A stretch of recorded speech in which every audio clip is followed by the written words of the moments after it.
Okay, this is the book, Be Still and Know That I Am God. Somebody wanted to see how to actually do a bird. So this is probably about, not quite, a little over a third of the way through the book, but not halfway. And I'm going to use Prismacolors, PC 1103, PC 902, and then PC 901. This is what these colors look like. Alright, then I've got my blending tool. It is a colorless blender, and you can see I used it on something red last time. So that gets wiped off on a towel so I don't drag that red into my blue. I was sharpening those, but I got to where I was sharpening them all the time, and I found out I could wipe it on the towel and be just as good.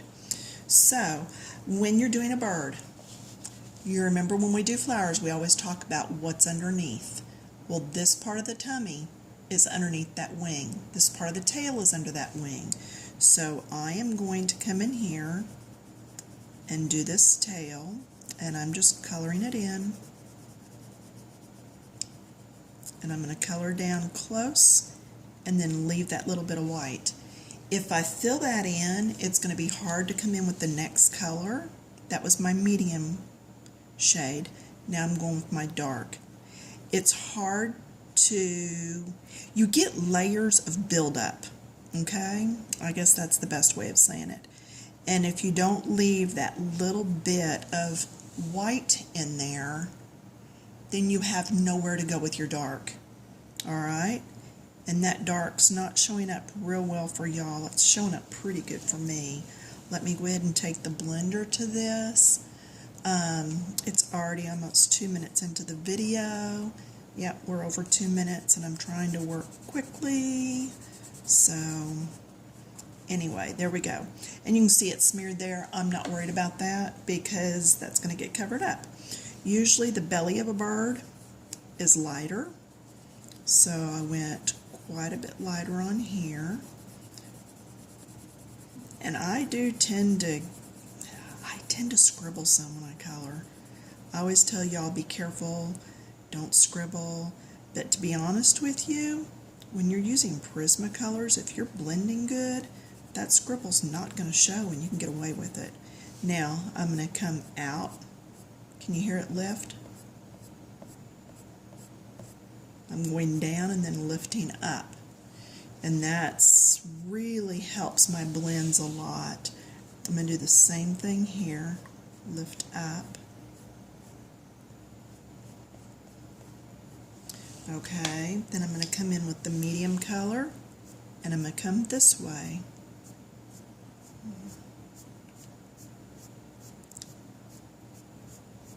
Now you can see it's not blending real well there, but it's not just a line either. Okay, now I can come back with the first color. Now I could use my blender at this point, but I'm going to come back with this color and soften all that, because I do want his wing to be lighter than the tail, but yet darker than the body. Okay, so there's that. Now I'm going to come in with the medium again, and actually this may end up being darker right here because it's under the edge of that tail. So it's got to have some darkness to it. Come back in with the light. And I didn't do that blending there, remember? Now I've got a line. So that little stroke, that hashing stroke right there, will make a big difference.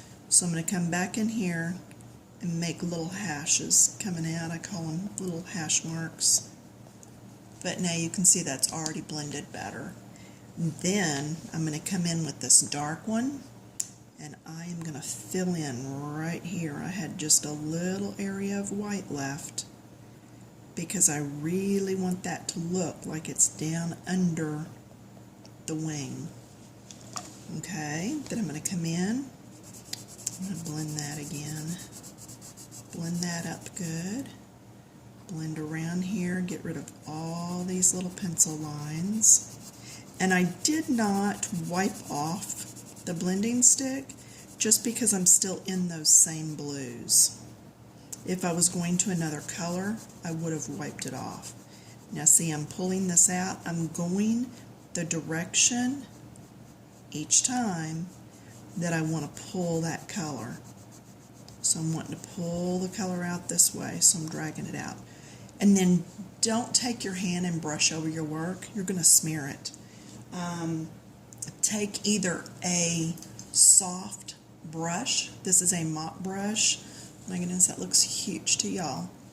There, it's a little mop brush, and it just dusts off all the extras so that it doesn't get smeared all over the painting.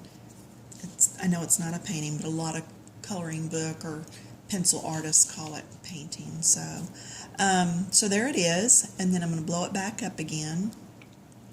And so now you can see there's our little guy, and just very, very easy to do. I do see a little bit of white line right there.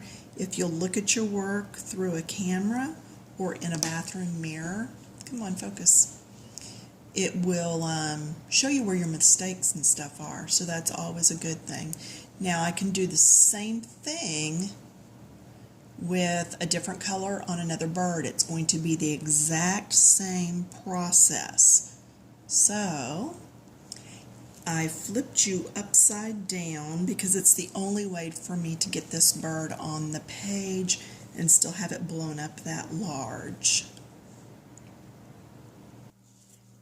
And then I also sharpened my pencils. So when I come in for this one, it's going to be the same as the other one. Remember, I did a soft belly, softer color coming through here. And I'm going to incorporate that line right there as if it were part of the belly. Oh, come on and focus. What's the matter? Thank you. I'm going to have to try to color and keep my hand out. It wants to focus on my hand instead of on the coloring book page itself, and that's not helpful for y'all, and I realize that. So, and then I look up to look through the camera to see if I'm still in camera and in focus, and then I color off somewhere that I didn't plan on coloring.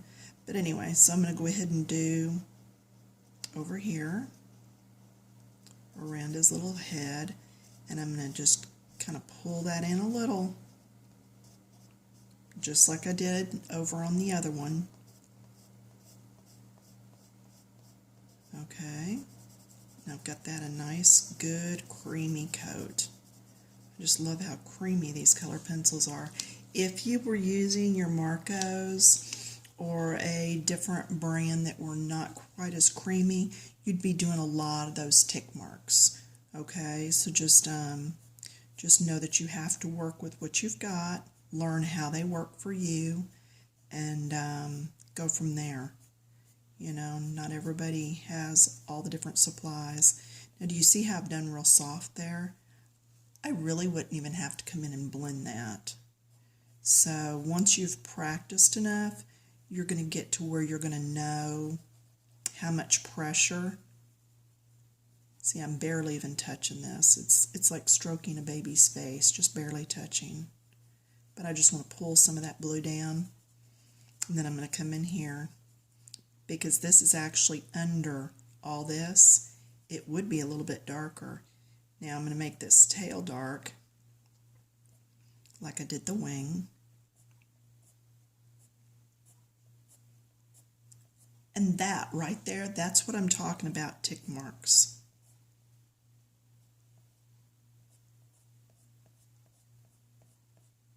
Okay, then I'm going to come back in with the darker one. I hope this doesn't time out.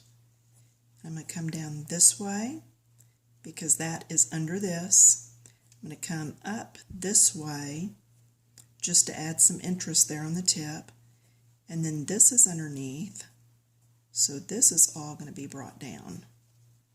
All right, and then I am going to put just a touch right there.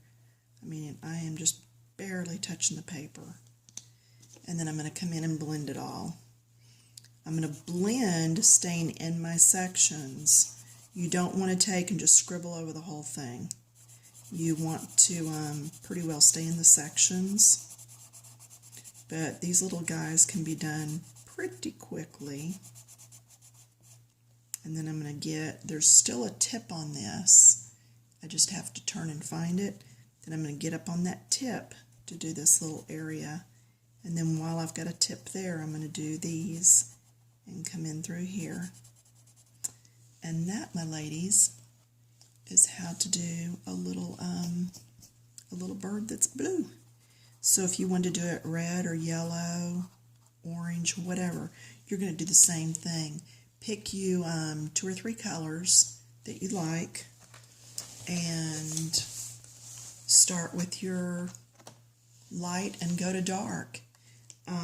It's much easier to put the dark in last. If you decide to do a yellow bird, then you're going to have to use a brown with it or a tan of some sort.